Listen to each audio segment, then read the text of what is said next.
ನಮಸ್ಕಾರ ವೀಕ್ಷಕರೇ, ವಿವಾ ನ್ಯೂಸ್ಗೆ ಸ್ವಾಗತ. ಇದು ಸುದ್ದಿಗಳ ಡಬ್ಬಿ. ರಾಜ್ಯ ಸರ್ಕಾರದ ಗೊಬ್ಬರ ಅಸಮರ್ಪಕ ವಿತರಣೆ ಕುರಿತು ಸಂಸದ ಎಸ್ಆರ್ ಬೊಮ್ಮಾಯಿ ರಾಜ್ಯ ಸರ್ಕಾರವನ್ನು ತರಾಟೆಗೆ ತೆಗೆದುಕೊಂಡರು. ಈ ಬಾರಿಯ ಮುಂಗಾರು 1 ತಿಂಗಳ ಮುಂಚಿತವಾಗಿ ಆರಂಭಗೊಂಡಿದ್ದು, ಇದರ ಬಗ್ಗೆ ರಾಜ್ಯ ಸರ್ಕಾರ ಮುಂಜಾಗ್ರತಾ ಕ್ರಮಗಳನ್ನು ತೆಗೆದುಕೊಂಡು ಗೊಬ್ಬರವನ್ನು ದಾಸ್ತಾನು ಮಾಡಿಕೊಳ್ಳಬೇಕಾಗಿತ್ತು.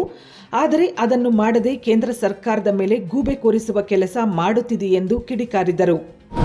ಯೂರಿಯಾ ಕೊರತೆ ಈ ರಾಜ್ಯದಲ್ಲಿ ತಪ್ಪಿಸಬಹುದಾಗಿತ್ತು. ಮಳೆ ಆಗ್ತಾ ಇದ್ದಂಗೆ ಅದರ ಬೇಡಿಕೆ ಹೆಚ್ಚಿರ್ತದೆ. ಎಲ್ಲಿ ಬೇಡಿಕೆ ಹೆಚ್ಚಿದೆ ಅಲ್ಲಿ ದಾಸ್ತಾನು ಮಾಡಬೇಕಾಗಿತ್ತು, ಬಫರ್ ಸ್ಟಾಕ್ ಇಟ್ಕೋಬೇಕಾಗಿತ್ತು. ಪೂರ್ಣ ಪ್ರಮಾಣದಲ್ಲಿ ಆಗಿಲ್ಲ ಮತ್ತು ಅದರ ನಿರ್ವಹಣೆ ಸರಿಯಾಗಲಿದ ಕಾರಣದಿಂದ ಸಮಸ್ಯೆ ಆಗಿದೆ. ಹೆಚ್ಚುವರಿ ಯೂರಿಯಾವನ್ನು ಕೇಂದ್ರ ಸರ್ಕಾರ ಕೇಳಿದ್ದಾರೆ.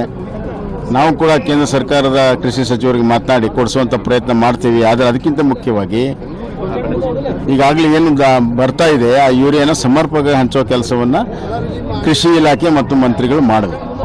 ಹೋಲಿಕೆ ಮಾಡೋಕ್ಕೆ ಸಾಧ್ಯ ಇಲ್ಲದನ್ನು ಅವರ ತಂದೆಯವರು ಭಾಳ ಕೆಲಸ ಮಾಡಿದ್ದಾರೆ ಅಂತ ತೋರಿಸೋ ಸಲುವಾಗಿ ಅವ್ರು ಹೋಲಿಕೆ ಮಾಡ್ತಾ ಇದ್ದಾರೆ. ಸೂರ್ಯನ ಜೊತೆಗೆ ಯಾವುದಾದ್ರೂ ಒಂದು ಸಣ್ಣ ಬೆಳಕು ಹೋಲಿಕೆ ಮಾಡೋಕ್ಕೆ ಸಾಧ್ಯ ಇದೆಯಾ? ಸೂರ್ಯನೇ ಮೊದಲು ಮಾಡಿದ್ದಾರೆ. ಏನಾದ್ರೂ ಒಂದು ಆದಾಯದಲ್ಲಿ ಏನಾದ್ರೂ ಅದರಲ್ಲಿ ಪ್ರಗತಿ ಮಾಡಿದರೆ ಅದು BJP ಸರ್ಕಾರ.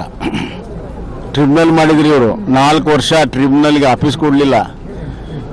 ನಮ್ಮ ಸರ್ಕಾರ ಬಂದ ಮೇಲೆ ಅದಕ್ಕೆ ಆಫೀಸ್ ಕೊಡ್ತು. ಟ್ರಿಬ್ಯುನಲ್ ಆದೇಶ ಬಂತು, ಅದನ್ನು ನೋಟಿಫೈ ಮಾಡಲಿಲ್ಲ. NDA ಸರ್ಕಾರ ಅದನ್ನು ನೋಟಿಫೈ ಮಾಡ್ತು ಮೋದಿ ಸರ್ಕಾರ ಬಂದ ಮೇಲೆ. ಆಮೇಲೆ DPR ಮಾಡಿಸಿದ್ವಿ.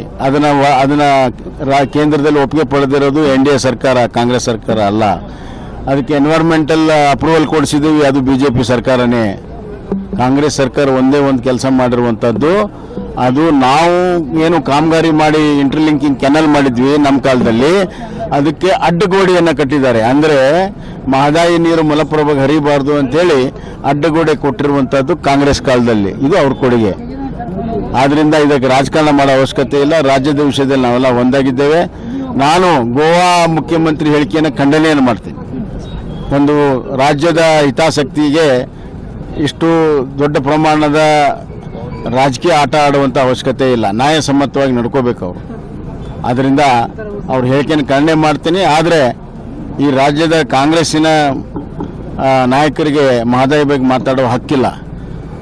ಇದೇ ಸೋನಿಯಾ ಗಾಂಧಿ ಗೋವಾ ಚುನಾವಣೆಯಲ್ಲಿ ಏನು ಹೇಳಿದ್ಲು, ಒಂದು ಹನಿ ನೀರನ್ನು ಮಹದಾಯಿಯಿಂದ ಮಲಪ್ರಭಾಗೆ ಕೊಡೋದಿಲ್ಲ ಅಂತ ಹೇಳಿದ್ರು. ಸೊ ಯಾವ ನೈತಿಕ ಹಕ್ಕಿದೆ ಅವರು?